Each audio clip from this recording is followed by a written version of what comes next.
শরীফ ওসমান হাদির খুনিদেরকে যে কোনো মূল্যে অতি দ্রুত সময়ে ভারত থেকে ফেরত পাঠাতে হবে। যতক্ষণ না এই খুনিদেরকে ভারত ফেরত দেবে ততক্ষণ পর্যন্ত আমরা মনে করি না ভারতের সাথে কোনো স্বাভাবিক সম্পর্ক রাখা সম্ভব। ভারতকে শুনতে হবে বাংলাদেশের জনগণের কথা। ভারতের এই ব্যাকইয়ার্ডে এই 18 কোটি মানুষের সাথে আপনারা যদি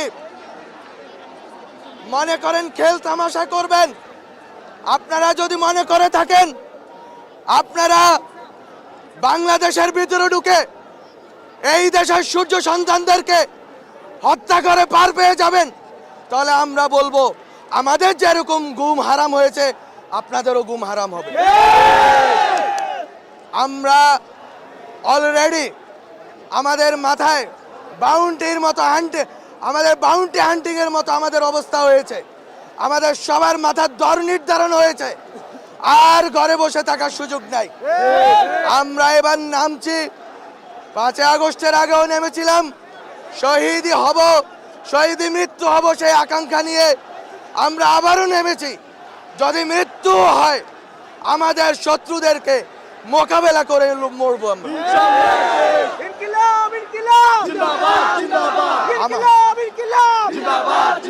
আমাদের এই প্রথম দাবি খুবই স্পষ্ট, আমরা এই খুনিদেরকে ফেরত চাই।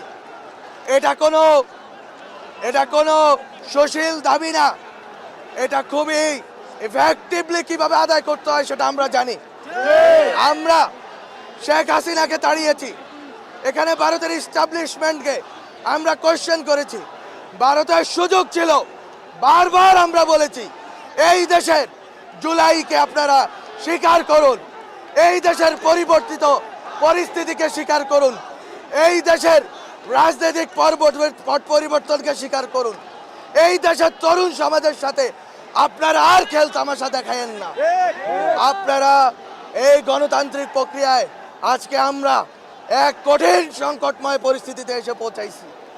আমাদের সামনে নির্বাচনের মাধ্যমে গণতান্ত্রিক রূপান্তর হবে এবং গণতান্ত্রিকভাবে যেই দলেই ক্ষমতায় আসুক তারা এই দেশের স্বাধীনতা, সার্বভৌমত্ব, নিরাপত্তা, অখণ্ডতার লক্ষ্যে শক্তিশালী ভূমিকা রাখবে। এতদিন পরে বাংলাদেশে নির্বাচন হবে, সেই লড়াই আমরা করতে চেয়েছিলাম।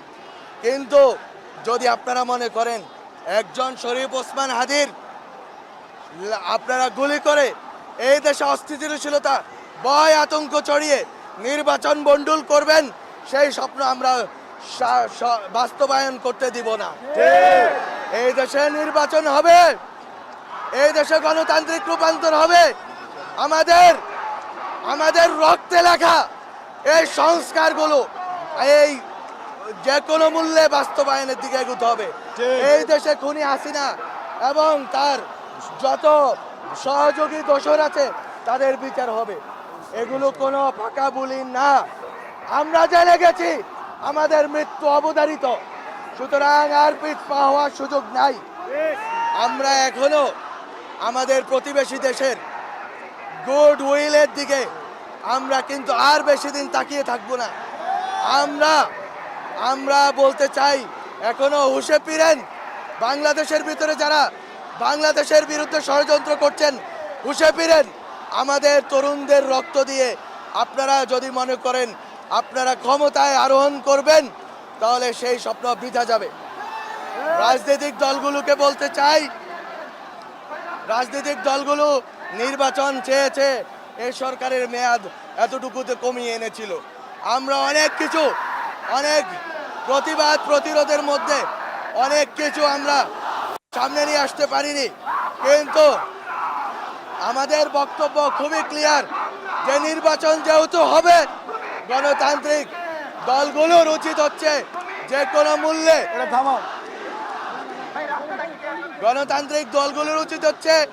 কোনো মূল্যে আমাদের এই আন্দোলন, এই লড়াইকে গণতান্ত্রিক এবং নিয়মতান্ত্রিকভাবে লড়ার ক্ষেত্রে সহযোগিতা করা, ঐক্যবদ্ধ হওয়া এবং আমাদের মধ্যে থেকে যে কোনো ধরনের হঠকারী রাজনীতিকে দূর করা।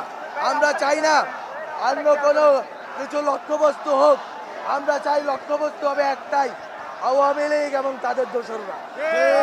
আওয়ামী লীগ এবং তাদের দোসরদের যদি তারা আমাদের থেকে আমাদের ভাইকে কেড়ে নেয়, তাহলে আমরা হুঁশিয়ারি দিতে চাই, আওয়ামী লীগ ও তাদের দোসরদেরকে হুঁশিয়ারি দিতে চাই, আমরা কিন্তু বসে থাকবো না। আমরা আজকের এই আন্দোলন এবং এই যে লড়াই আমরা শুরু করলাম এবং এই যে অবস্থান কর্মসূচি আমাদের ওসমান হাদির খুনিদেরকে ফেরত না দেওয়া পর্যন্ত অব্যাহত থাকবে এবং অব্যাহত থাকবে। দরকার নেই।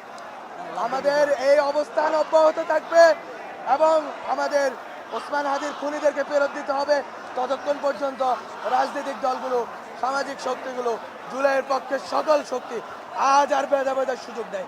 অনেক ভেদাভেদ হয়েছে, আজ ভেদাভেদের সুযোগ নাই।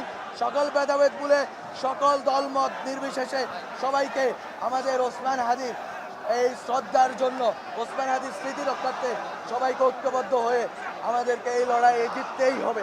এই লড়াই জিতে আমরা নির্বাচনে যাব, নির্বাচনের মাধ্যমে এদেশে গণতান্ত্রিক রূপান্তর এবং সংস্কার হবে।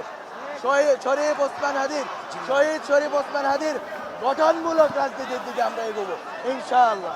ইনকিলাব জিন্দাবাদ।